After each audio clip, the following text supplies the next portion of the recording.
Sangatlah berat kehilangan orang yang sangat dicintai. Seperti apa? Assalamualaikum Umi. Sabar. Bagaimana kabar Umi pada hari ini? Alhamdulillah kabar baik, sehat.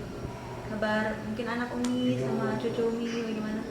Alhamdulillah anak-anak sehat, cucu juga sehat, semuanya sehat. Semuanya kumpul di Berau ya Mi? Kumpul di Berau semua, pulang ke Berau semua. Apakah anak-anak Umi atau cucu Umi sering bertemu dengan Umi? Bagaimana Umi menjalin keakraban dengan mereka tuh? Ya, saya selalu kalau siap mau pergi atau saya tiap mau pergi selalu pamit sama semua anak-anak. Kemudian kalau pulang saya selalu sempatkan gendong Zafir, ya seperti itu biasa anak. Cucu pertama Umi? Cucu pertama. Itu umur berapa tuh? Setahun setengah kan. Umi mungkin kita bisa Umi ceritakan bagaimana Umi mengenal sosok Bapak Muharram, bagaimana perkenalan Umi pertama bertemu dengan beliau.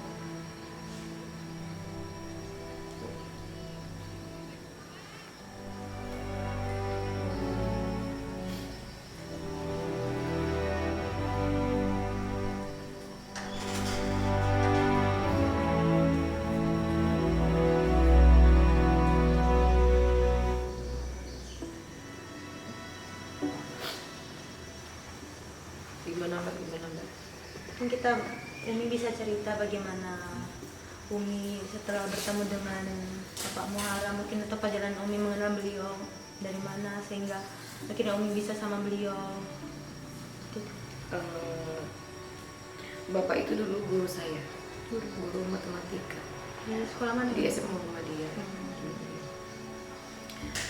Jadi pada waktu itu saya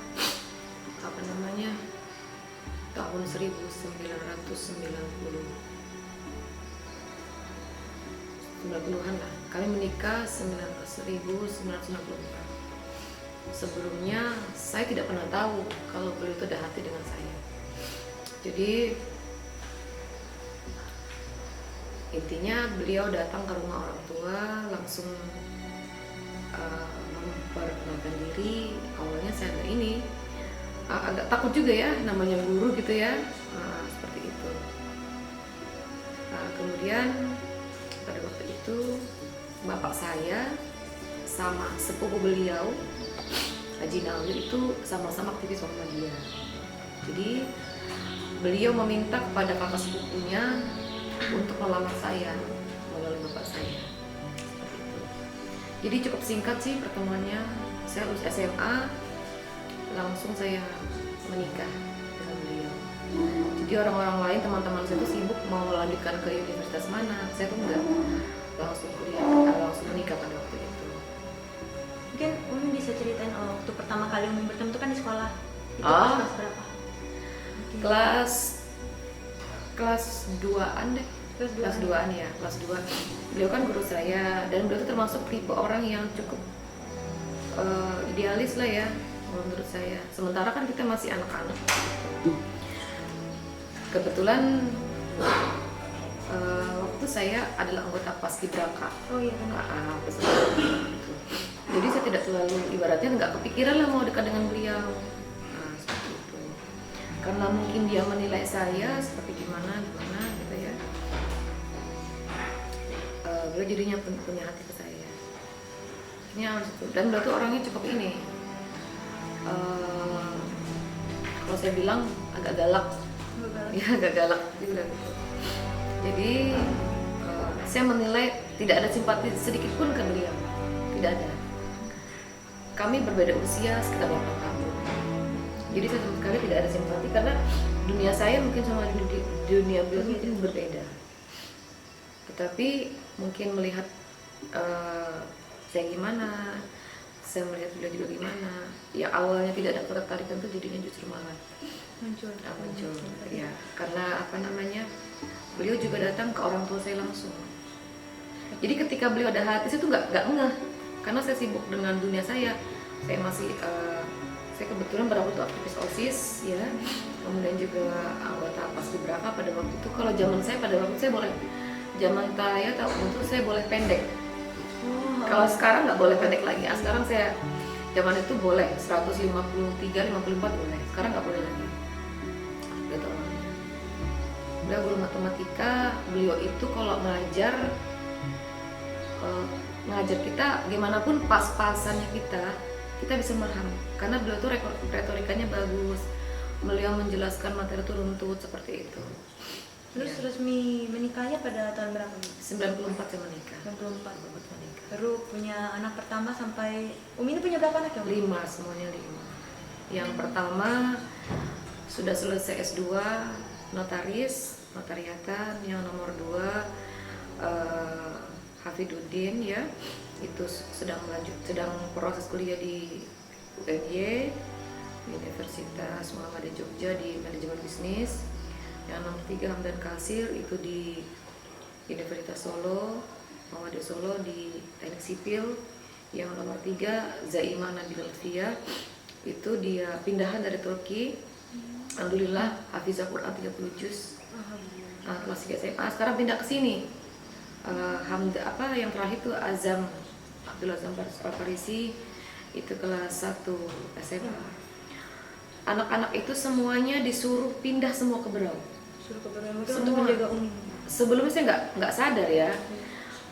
Yang kuliah yang kerja di Jakarta itu disuruh resign. Yang sekolah di Turki SMA itu disuruh ngelanjutin di Berau aja, pengen pulang. Kebetulan pas masa pandemi juga. Azam juga yang keterima di SMA di Bogor, udah keterima, udah tinggal ini semua disuruh pulang ke Berau. Saya nggak ngerti, awalnya saya senang aja, udah pindah aja ke Berau buat nemenin Umi sama Abi katanya gitu. Ya anak-anak senang aja pada waktu itu ya, kita nggak ngerasa nggak tahu apa-apa waktu itu ya, kita senang aja ngumpul. Ternyata beliau tuh punya firasat lain yang kita nggak tahu.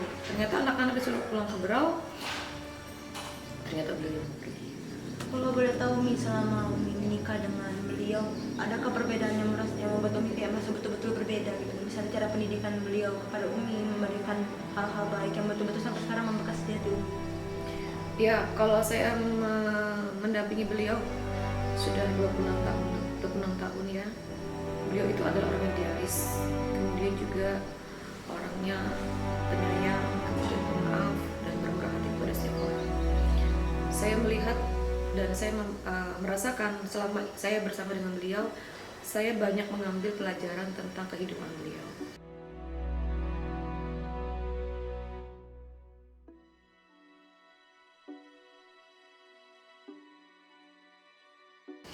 Ya, beliau orangnya seorang pembelajar yang cepat, kemudian juga dengan kami juga saya banyak belajar dengan beliau. Gitu.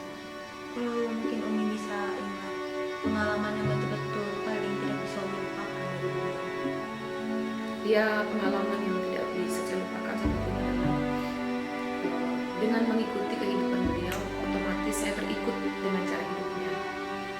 Beliau itu seorang dai, kemudian juga seorang aktivis. Yang sedikit banyaknya saya belajar dengan beliau. Yang ketika saya disuruh, diminta untuk mengisi suatu pertemuan misalnya atau majelis taklim, kadang-kadang saya itu paling malas membaca, ingin cepat gitu ya. Mengisi suatu acara, saya tinggal telepon, ini saya mau minta disuruh di sini, gimana ya bagusnya? Dia mententir saya melalui telepon, dan rasanya lewat tentiran materi itu saya langsung klik gitu ya, langsung kena, dan bisa saya terjemahkan dengan bahasa saya, dibandingkan kalau saya membaca butuh waktu yang konsentrasi penuh dan tidak terlalu. Tapi kalau saya ditentir oleh beliau, saya langsung klik, langsung bisa menerjemahkan dengan bahasa saya. Itulah yang selama ini yang bisa saya ambil dari beliau, yang bisa saya pelajari, dan cara beliau berbicara, cara beliau berretorika, itulah yang saya serap selama ini.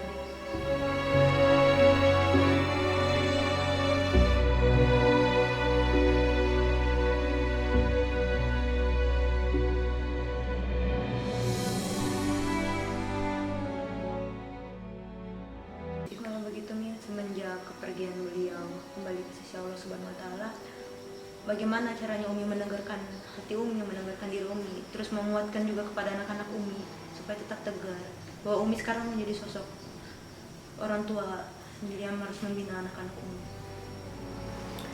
Ya alhamdulillah sih anak-anak sejak awal sudah memang kan mungkin saya cita-citakan, saya ingin anak-anak saya lebih baik daripada saya, sehingga di awal-awal Mufidah itu ya anak-anak kami yang pertama, karakternya Mufidah tuh gak jutak sama orang ya, sehingga saya tuh berpikir saya tidak mau karakter ini terjangkit kepada adik-adiknya, sehingga pada waktu itu saya yang berinisiatif untuk menyekolahkan Mufidah itu keluar kota. Saya masukkan di boarding school ya, awalnya beliau tidak mau, tetapi saya yang terus mengambil bapak untuk supaya ayo kita kepingin punya anak yang soleh, itu awalnya. Kemudian Mufidah dari awal, kemudian ke adiknya, semuanya sampai ke nomor 5 semuanya boarding. Itulah mungkin yang ketika almarhum sudah tidak ada, anak-anak sudah terbiasa di kondisi yang cukup sulit ya. Di boarding school itu anak-anak tuh bangun jam 3 subuh gitu ya, bangun jam 3 subuh, terbiasa dengan amal yaumi, terbiasa dengan amal-amalan sehari-hari. Jadi ketika kami menghadapi kondisi seperti ini, justru anak-anak yang menguatkan saya. Kalau saya sebenarnya tidak terlalu kuat, karena saya biasa bersama-sama almarhum seperti itu. Jadi justru sekarang anak-anak yang lebih menguatkan saya. Ya, itulah yang sekarang jadinya saya awalnya tidak kuat karena anak-anak sudah terbiasa, anak-anak paham. Mereka bahkan bilang, Abi itu masih ada, Abi itu melihat kita katanya. Jadi mereka itulah yang menguatkan saya untuk kuat, untuk untuk menerima Abi itu ada bersama kita. Sampai Nabila yang hafizah 30 juz itu dia memotivasi adiknya juga untuk hafiz gitu ya, supaya mereka berkeyakinan dengan kita bisa hafal Quran, kita akan bisa bertemu dengan Abi, kita akan ngumpul di surga sama-sama Abi. Itulah yang memperkuat saya. Itu justru anak-anak yang memberikan kekuatan secara psikologi, itu justru anak-anak. Kalau saya sendiri mungkin saya nggak kuat, tetapi anak-anaklah yang menguatkan saya untuk bisa berada dalam posisi seperti ini. Ini sebelum beliau meninggal kan Umi selalu menemani beliau ya di rumah sakit. Itu bagaimana perasaan Umi? Bagaimana? Mungkin itu bentuk baktinya Umi terhadap beliau ya, menemani beliau selama sakit hingga akhirnya beliau menghembuskan nafas terakhir, dan Umi benar-benar harus tegar. Di samping itu juga ternyata ada sosok anak yang benar-benar membuat Umi jadi kuat ternyata. Iya, memang sejak tahun 1998 Bapak itu adalah aktivis, Bapak itu adalah politikus, dan saya berkeyakinan mendampingi seorang suami itu adalah kewajiban, sehingga tidak sedikit pun dari dulu sampai sekarang saya meninggalkan beliau. Kalau dulu saya terbiasa mengerjakan tugas rumah tangga sendiri, ketika beliau menjadi aktivis, saya pun anggota DPR, saya pun tetap mendampingi beliau ya. Sampai beliau menjadi bupati seperti ini, saya pun selalu mendampingi beliau.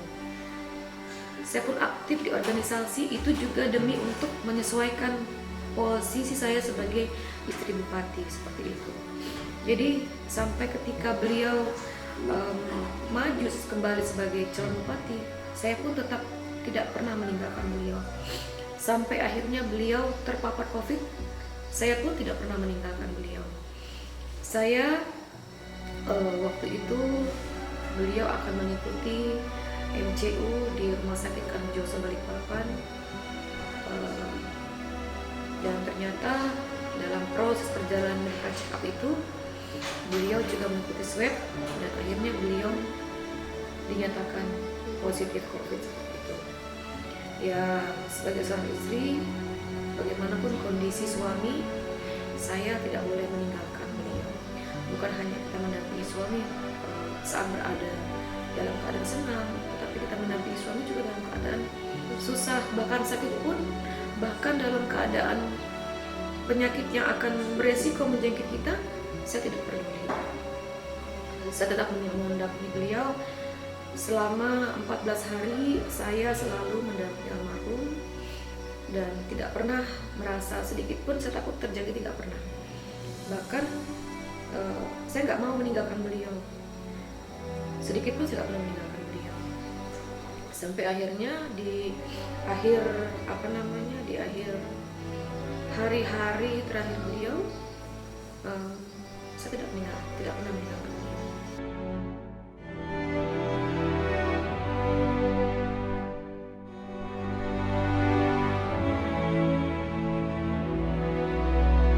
Itu sampai Umi juga dinyatakan positif COVID. Bagaimana menurut Umi? Apakah ini bentuk mungkin Umi didekatkan lagi dengan beliau atau memang bagaimana menurut Umi? Karena beliau itu sebenarnya tidak pernah beliau itu nggak pernah sakit orangnya. Beliau nggak pernah sakit orangnya, tapi kalau sudah sekali sakit nggak bisa bangun. Rasa-rasanya 26 tahun kami sama-sama, beliau itu sakit cuma 6 kali. Dan itu pun beliau sakit itu selalu nggak bisa bangun dan selalu ditolong. Jadi ketika beliau sudah drop seperti itu, apapun kondisinya, saya memang tidak pernah meninggalkan beliau. Walaupun akhirnya saya juga akan terpapar, tetap saya dampingi. Seperti itu. Mungkin sebelum beliau berpulang ke sisi Allah Subhanahu Wa Taala, adakah pesan-pesan terakhir dari beliau disampaikan kepada Umi mungkin atau anak-anak? Ya. Hari pertama beliau terpapar COVID, awalnya beliau itu orangnya lempeng aja. Saya pun merasa COVID gak ada masalah gitu ya. Selama kita punya imunitas yang tinggi, kita akan sembuh, kita gak ada masalah. Jadi sempat kami tuh bercanda apa di situ ya. Saya mendampingi almarhum itu supaya beliau tuh lebih enjoy, tidak merasa dikucilkan, tidak merasa ditinggalkan. Jadi saya buat beliau tuh buat happy gitu ya, ajak beliau bercanda seperti itu. Nah, tapi ternyatanya semakin hari berlalu, beliau semakin turun imunitasnya. 2 hari sebelum beliau dipanggil Maha Kuasa, beliau sempat masih menandatangani BLT pada waktu itu. Ya, kemudian setelah tanggal 22 pagi-pagi saya pindah ke ruang ICU juga. Saya beliau sempat saya bersihkan beliau, saya seka. Emang tugasnya hari-hari seka, bersihkan beliau, saya seka ya, kayak saya balur minyak kayu putih. Kalau pagi-pagi sempat selalu saya suapin gitu, selalu seperti itu. Jadi waktu itu beliau sempat bilang setengah 5 subuh, karena setiap jam selalu saya tengok beliau ya, setiap jam saya tengok, Abi mau sholat subuh ya. Akhirnya saya siapkan dia mau sholat subuh, saya siapkan, saya bersihkan supaya dia sholat subuh. Selain sholat subuh saya tungguin, kemudian beliau ingin pagi-pagi sarapan. Kemudian selepas subuh beliau semakin turun saturasinya, semakin turun dari 95, 80, 70, 60. Jam 2:30 saya memang ada perasaan sesuatu yang lain, tetapi saya berharap ini mudah-mudahan tidak benar itu perasaan saya. Setengah 3 beliau meminta saya untuk membaca Yasin. Pada waktu itu beliau sadar, tidak sadar. Saya baca Yasin, sempat saya bacakan 2 kali Yasin. Setelah beliau membacakan Yasin, beliau menyodorkan tangannya. Kebetulan posisi beliau ada di sebelah kiri. Jadi saya ada di sebelah kiri. Dan setelah itu beliau mengatakan kepada saya, maafkan Abi katanya, maafkan Abi, maafkan dosa-dosa Abi, kata beliau seperti itu. Dan saya pun juga meminta maaf kepada beliau. Kemudian saya ambil kepala beliau untuk saya taruh di sini saya, seperti itu. Dan saya bilang, insya Allah Abi kita sembuh, kita pasti pulang. Saya bilang kita akan berawal. saturasi KB itu sudah naik. Saya bilang kayak gitu sama beliau. Dia membela 2 kali. Beliau menjawab, jaga anak-anak baik-baik. Itu beliau ucapkan 2 kali, jaga anak-anak baik-baik. Dan kemudian beliau tidak lama setelah mengucapkan kata-kata itu, beliau kemudian melafalkan la ilaha illallah Muhammad Rasulullah. Saya nggak percaya pada waktu itu. Saya masih berharap beliau akan bisa ditolong, karena kata dokter masih ada pertolongan yang lain, itu adalah intubasi. Saya berharap dengan intubasi itu beliau akan bisa ditolong lah. Ya, akhirnya dengan intubasi itu, tapi kata dokter 1 jam Bu, jantungnya akan berhenti, tetapi setelah itu bisa kembali. Nah, saya berharap beliau akan bisa ditolong dengan cara terakhir itu.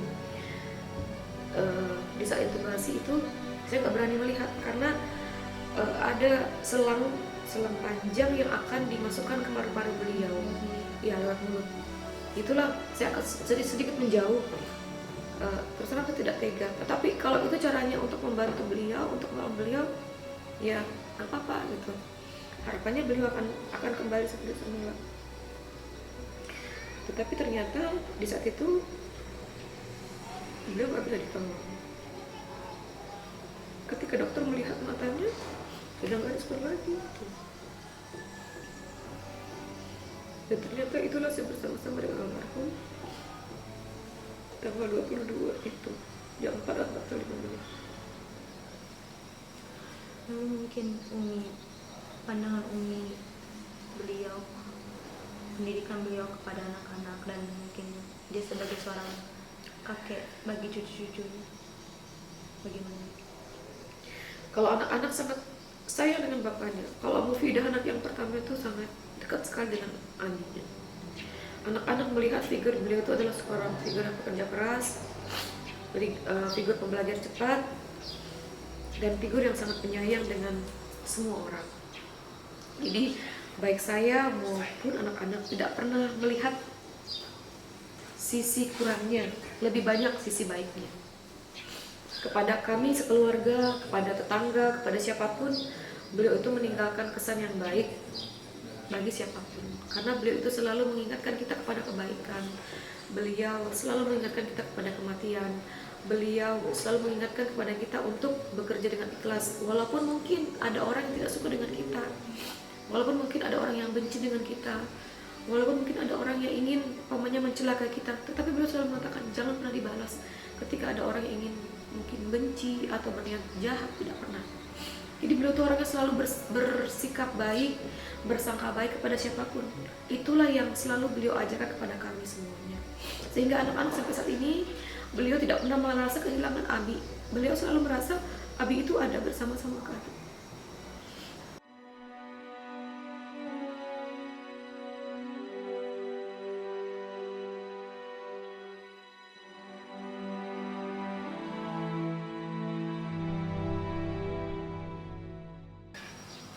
Bagaimana perasaan atau apa yang Umi bayangkan ketika mengetahui untuk pertama kalinya beliau sudah sudah mengalami masa-masa kritis? Ya, waktu itu setelah beliau di masa-masa itu, saya kuatkan diri saya bahwa beliau akan sembuh. Saya optimis beliau akan sembuh. Saya yakin dia akan sembuh. Waktu itu. Tapi ternyata saya sampai ngobrol sama dokter, jangan pernah bahas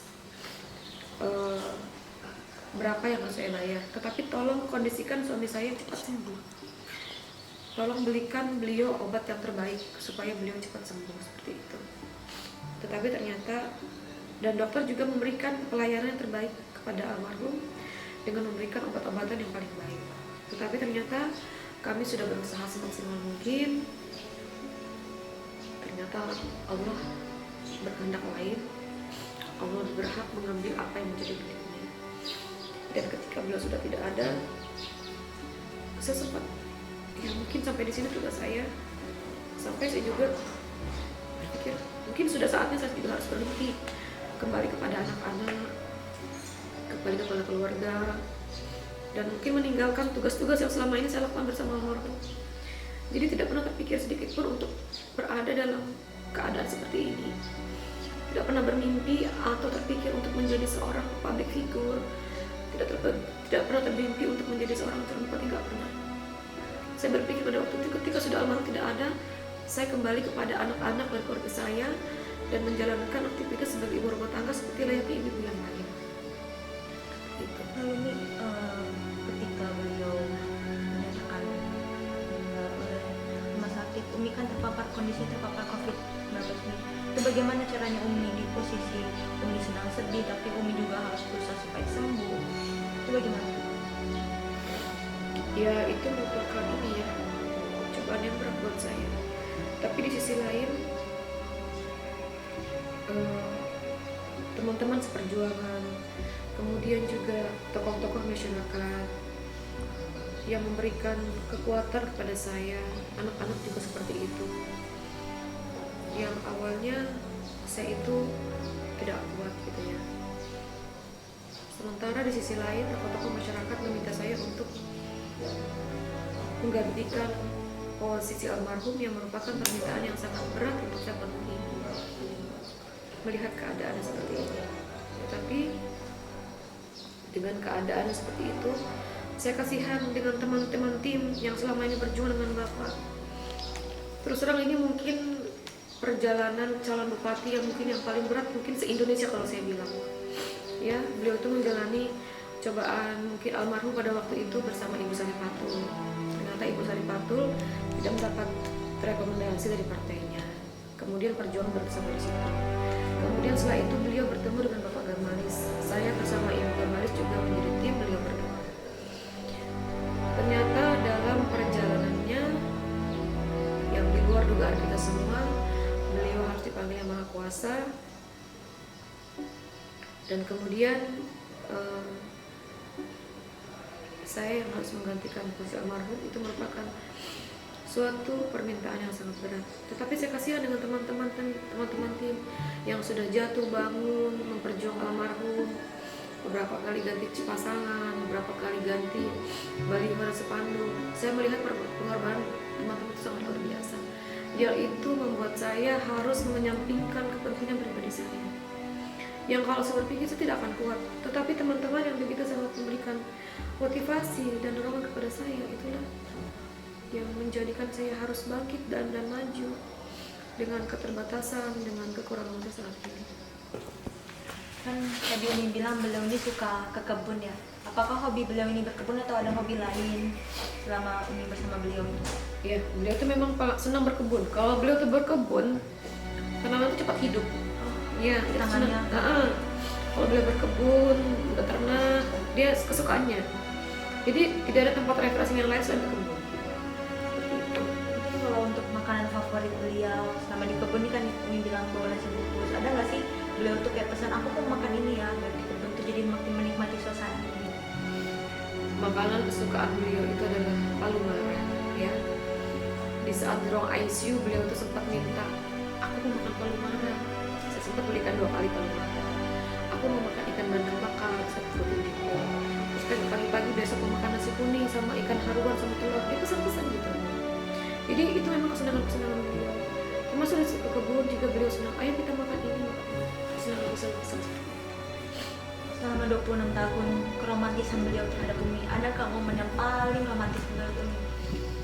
Kalau romantis, beliau tuh dibilang romantis nggak juga romantis, tapi kalau dibilang nggak romantis, beliau tuh penyayang. Ya karena beliau tuh selalu sibuk bekerja dengan waktu. Setiap waktu beliau tuh intinya beliau tuh nggak mau jauh. Tapi kalau sebabnya kalau beliau ke kampung sama-sama dengan saya, kita kan selalu berdampingan ke kampung gitu ya. Beliau tuh nggak pernah selalu megang tangan saya. Jadi kita di mobil tuh gak pegangan tangan. Kadang-kadang kalau beliau lelah tidur di pangkuan saya. Jadi beliau tuh kalau ke kampung ataupun kunjungan kerja, beliau selalu saya ingin ikut gitu ya. Saya selalu ikut apa? Beliau selalu ingin saya ikut karena beliau tuh merasa kurang kalau nggak ada saya gitu ya. Karena kita bareng jalan ke kampung itu dia tuh selalu pegang tangan saya. Kadang-kadang tidur di pangkuan saya seperti itu.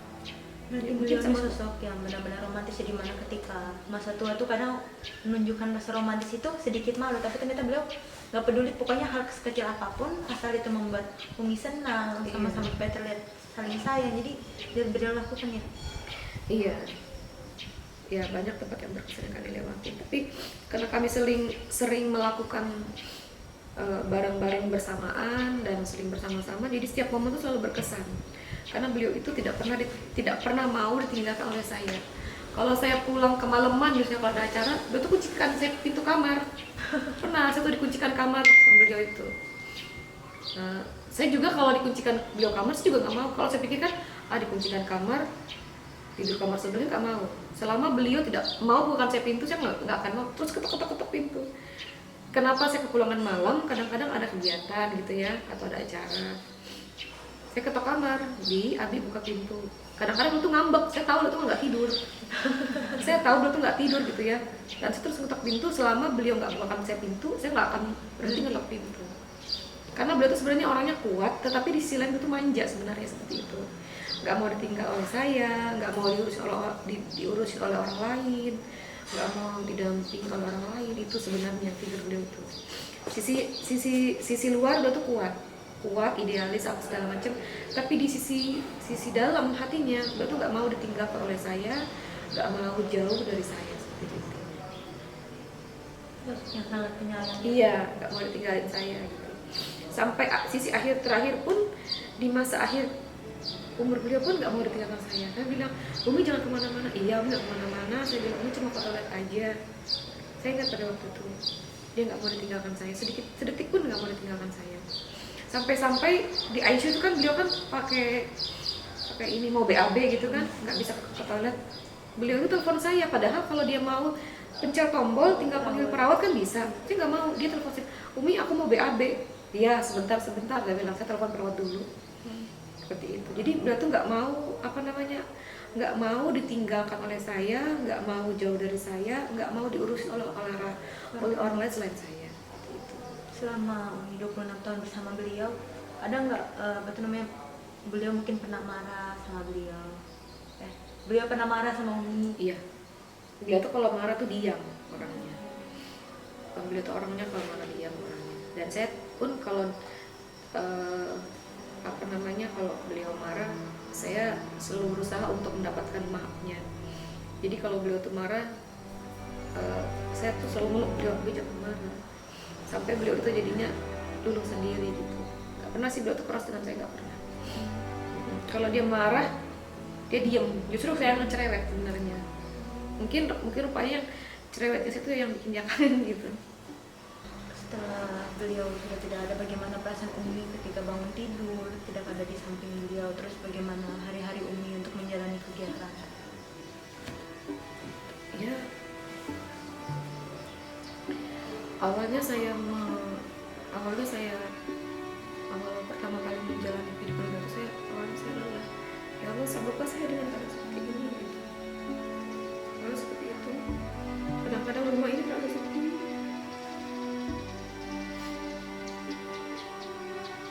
Saya sebelum pindah ke sini kan saya nyiapkan, Bapak akan cuti 3 bulan gitu. Saya nyiapkan rumah ini semuanya. Rumah ini kan 5 tahun tidak pernah ditinggalin siapa-siapa. Jadi saya semuanya persiapkan, mulai dari dindingnya saya rapikan, mulai dari perabotnya saya iniin semua, saya benahi. Kita akan pulang ke sini, gitu ya. Dan sempat sih beliau ke rumah ini 2 kali. Kita sempat tidur siang di kamar bareng-bareng. Terus sempat juga sholat jamaah bareng anak-anak di kamar ini, sempat bareng-bareng. Mereka sempat melihat rumah ini. Saya siapkan rumah itu untuk mereka, untuk almarhum pulang. Tapi ternyata ya beliau tidak kembali ke sini lagi. Mungkin terakhir ya, harapan Umi untuk diri Umi sendiri, untuk anak-anak dan untuk cucu Umi setelah beliau nggak ada, nih bagaimana? Ya, saya hanya berharap ketika almarhum sudah tidak ada, saya bisa memperjuangkan, meneruskan apa yang selama ini almarhum lakukan buat rakyat Berau.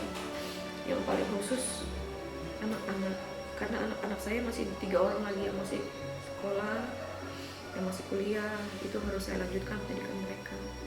Karena beliau, di saat beliau detik-detik terakhir beliau berpulang, Beliau menitipkan 5 orang untuk anak-anak. Itu masih ada Hamdan yang masih kuliah, Zaimah kelas 3 SMA, dan Azam itu mulai kelas 1. Itu yang harus saya dampingin beliau. Terus terang tugas terberat buat saya adalah 3 orang anak ini.